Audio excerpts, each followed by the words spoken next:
Hello everyone, and welcome to Dutch Greybeard. As I mentioned in my reading experience about the Broken Earth trilogy by N.K. Jemisin, I was inspired to impulsively pick up a very old book. In the third book of this trilogy by Miss Jemisin, one of the main characters journeys through the center of their planet to reach a city on the other side. This is one of the most impressive chapters of the three books altogether. It reminded me of Jules Verne about another journey to the center of the earth, and I realized to my amazement that I'd never read anything by this author. He is one of the founding fathers of the science fiction genre, the fantasy genre or the adventure genre or whatever you want to call it. To me, Jules Verne is one of those giants upon whose shoulders many fantasy authors in later times have stood, or perhaps even still stand. So I bought two of his books, very cheap editions of The Journey to the Center of the Earth, this one, and I also bought his Captain Nemo story, 20,000 Leagues Under the Sea. In hindsight, I should have spent a few more euros on editions that have the more than 50 drawings by Edouard Rioux that were in the original publication. Anyway, I have read this book, The Journey to the Center of the Earth. It's a short book. My edition with small print and no illustrations is 185 pages long. It was published back in 1864. And was an immediate bestseller at the time. We have to realize that science at this time was just about freeing itself from the claws of religious dogma. It is also perhaps difficult for us to realize that in a time without movies, television, internet and all our modern day devices, books were the go-to medium to escape into the world of imagination. It was generally thought that the end of the last glacial period marked the first appearance of humanity on this planet, although a few scientists put the origin of human beings much further back in the deep geological past. So, with this in mind, it is not surprising that much of the science in this novel is incorrect and appears naive in our modern eyes. This novel in particular has not aged quite as well in this respect as other Verne stories.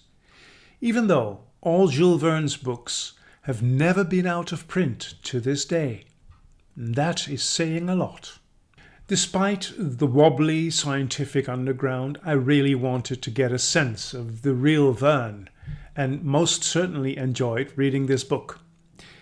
In this reading experience, I won't shy away from spoilers.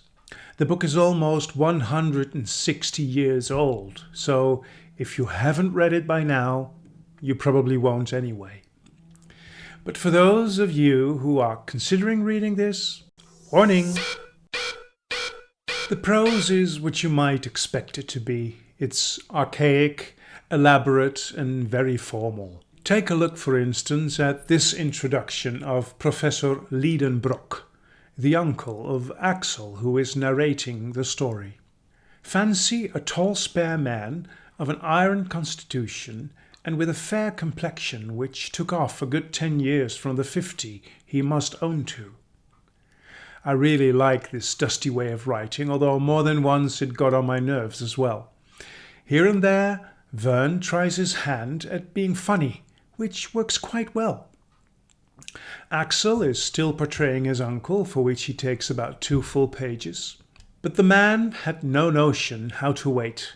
Nature herself was too slow for him. In April, after he had planted in the terracotta pots outside his window seedling plants of mignonette and convolvulus, he would go every evening and give them a little pull by their leaves to make them grow faster. Apart from these outward observations, the characters remain very shallow. The professor is an obsessive pusher whose eyes are transfixed on his goal and nothing else. Axel himself is an easily scared, overly obedient and submissive wannabe scientist, and Hans, the guide with whom they undertake this subterranean journey, is an unrealistically stoic servant. Nothing about these characters changes 1 millimeter.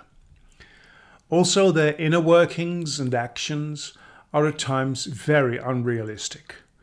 Professor Liedenbrock, a well-learned scholar, for instance, needs more than 24 hours to break one of the most simple ciphers of a coded message. Another thing is the over-the-top emotions of the characters. There is nothing much in between utter rage and kindness. The story itself has many other flaws that cannot be ascribed to it being written in 1864. For instance, the distance that the three adventurers cover by foot is completely impossible, or the supplies they carry would amount to several hundred kilos each, or when, after a disaster which berefts them of almost all their food, they eat their probably last meal. Within 1 hour, they already experience the pangs of hunger. Let's just say that drama and realism are not subtly coupled in this old book. But even with the archaic language and highly unrealistic characters and physical impossibilities, this book still amuses.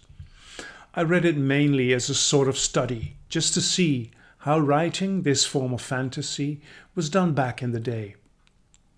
Of course, I did not expect to be amazed with scientific novelties or storytelling feats, but the gap between what is realistic to us now and this book is hilarious at times.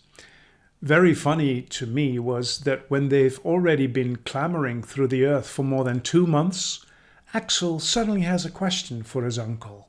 How about returning? Up until that point, this conundrum apparently hadn't crossed anyone's mind. But the most laughable part was no doubt their actual return. On a wooden raft, propelled by roaring lava underneath them, they are hurled towards the surface. In 1864, anything was possible. It was fun to take a peek into the art of writing fantasy about 150 years ago. I'm not sure if I'll also read the Captain Nemo story though.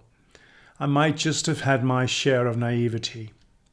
Thank you very much for watching this video. Until we meet again at Dutch Greybeard.